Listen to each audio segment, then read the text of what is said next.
Isaac, on a fait du chemin, a quitté son pays natal pour rejoindre l'Europe. Entre la sueur, le sang et les armes, c'était plus un choix, mais une obligation. Les paroles de son père, les canards de sa sœur, l'odeur de sa mère, enfilant ses plus belles robes, tout juste adolescent, destiné à vivre sans repère, certifié par une dépression. Une fois sur place, tout était différent. Les gens le dévisageaient sans raison, ils ne parlaient pas couramment la langue. Pas facile de trouver une maison, et le lendemain, obligé de reprendre l'école. Pour réussir, il le faut bien. Les autres enfants insultaient ses parents sans savoir qu'il était devenu orphelin. Mais comment font-ils pour lui faire autant de mal? Isaac se faisait cracher dessus constamment.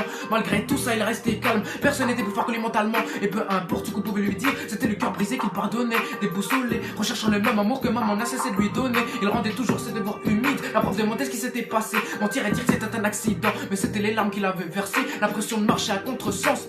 Autour de lui plus rien ne brillait, on pouvait le comprendre vu les circonstances. À l'intérieur de lui son cœur criait. Ayant le bonheur il ne connaissait plus, il anticipait ce qui lui volait ses pompes. Méfiant quand il ne connaissait pas, voulait juste qu'on le laisse tranquille et c'est bon.